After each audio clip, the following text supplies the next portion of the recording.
মিনা একটি সুন্দর গ্রামে তার মা ও দাদির সঙ্গে বসবাস করত।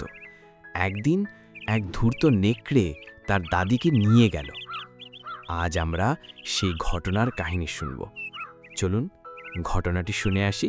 মিনা ছিল গ্রামের এক হাসিখুশি মেয়ে। সে সবার সাথে ভদ্র ব্যবহার করত এবং সবাইকে আনন্দে রাখত। তার দাদি মিনাকে খুব আদর করতেন। মিনাও দাদির সবচেয়ে কাছের সঙ্গী ছিল। মিনাদের গ্রামের বাড়ি ছিল এক ভয়ঙ্কর জঙ্গলের পাশে। সেই জঙ্গলের ধারে মিনার দাদি প্রায় ফুল তুলতে যেতেন, কিন্তু একদিন তিনি ফুল তুলতে গিয়ে আর ফিরে এলেন না। দাদির খোঁজে ব্যাকুল হয়ে উঠল মিনা, কারণ সে দাদির জন্য সব সময় জঙ্গলের আশেপাশে ঘোরাফেরা করত। মিনার মা দারুণ পাউরুটি বানাতেন। দাদির নিখোঁজের পর মিনা সেই পাউরুটি নিয়ে আশেপাশের গ্রামে বিক্রি করতে বের হয়। মা, তুমি কোথায়? এদিকে আসো, আমার পাশে এসো। আসছি মা বলে। আচ্ছা ঠিক আছে, তুমি পাউরুটিগুলো দাও, আমি গিয়ে এগুলো দিয়ে আসবো। আমি কিন্তু বরাবরই বলতেছি, তুমি আশেপাশে কোথাও ঘোরাঘুরি করবা না। আমি আশেপাশে কোথাও ঘোরাঘুরি করব না। মিনা পাউরুটিগুলো নিয়ে বিভিন্ন গ্রামে যায় এবং তার দাদির জন্য জঙ্গলের আশেপাশে ঘুরে বেড়ায়। মা জানেন না। তুমি আমার কথা ভালো করে শুনো, তুমি কিন্তু দাদির মতো জঙ্গলের আশেপাশে ঘুরবা না। আমাকে কথা দাও। না, আমি তোমাকে কথা দিলাম, আমি যাব না। মিনা পাউরুটি নিয়ে গ্রামের রাস্তা ধরে যাত্রা শুরু করলো। মিনা প্রথমে তার পাউরুটিগুলো বিভিন্ন গ্রামে বিক্রি করল। এরপর সে জঙ্গলের দিকে হাঁটা শুরু করল। হাঁটতে হাঁটতে হঠাৎ সে একটি ভয়ঙ্কর শব্দ শুনতে পেল। এর আগে মিনা জঙ্গলে বহুবার এসেছে, দাদির সেই ফুল তোলার জায়গায়, যেখানে দাদি তাকে ফুল তুলতে নিত। এবার সে নিজে ফুল তুলতে এসেছে। হঠাৎ মনে হলো কেউ তার পিছে পিছে আসছে। নেকড়েটি এবার মিনাকে টার্গেট করল। নেকড়েটি জানে যে সে মিনার দাদিকে লুকিয়ে রেখেছে। মিনা প্রতিদিনই জঙ্গলে আসে তার দাদির জন্য। নেকড়েটি প্রতিদিনই মিনাকে দেখে। অবশেষে সে মিনার সাথে বন্ধুত্ব স্থাপন করল।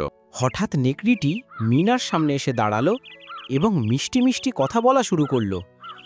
আরে ছোট্ট মিষ্টি মেয়ে, তুমি জঙ্গলে একা একা কি করছো? তুমি কি আমাকে ভয় পেয়েছো? আমি তোমাকে খাবো না। তুমি কি আমার বন্ধু হতে চাও? মিনা মনে মনে অনেক ভয় পেল। তারপর বলল, হ্যাঁ, আমি তোমার বন্ধু হব, তবে একটা শর্ত আছে। বলো বলো, তোমার কি শর্ত? মিনা বলল, এই জঙ্গলে আমার দাদি হারিয়ে গেছে। তুমি যদি আমার দাদিকে আমার সাথে খুঁজে দাও, অথবা তুমি আর আমি একসাথে চেষ্টা করি, তবেই আমি তোমার বন্ধু হব। মিনার কথায় নেকড়েটি রাজি হলো। ঠিক আছে মিনা, আমি তোমার দাদিকে খুঁজে পেতে সাহায্য করব। চলো, তোমাকে আমি পুরো জঙ্গলটা ঘুরে দেখাই। মিনা, দেখো এই জঙ্গলে কত সুন্দর ফুল আর গাছপালা।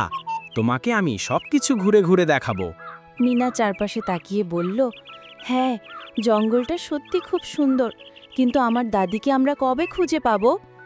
নেকড়ে মিষ্টি হেসে বলল, চিন্তা করো না ছোট্ট মেয়ে, আমি আছি না। আমরা একদিন না একদিন অবশ্যই তোমার দাদিকে খুঁজে পাবো।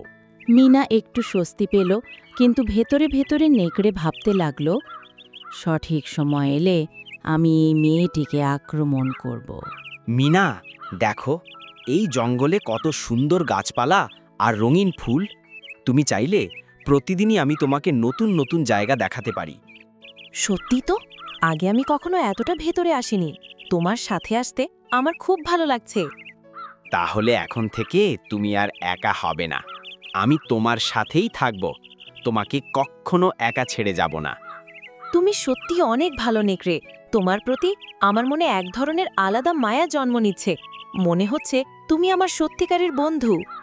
হা হা, মিনা যতই আমাকে বিশ্বাস করবে, আমার ফাঁদে পড়া ততই সহজ হবে।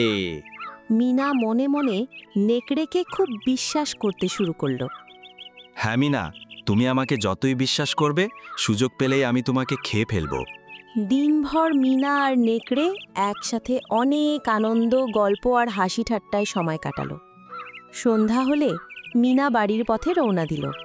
তখন নেকড়ে বলল, মিনা, তুমি কাল আবার আসবে।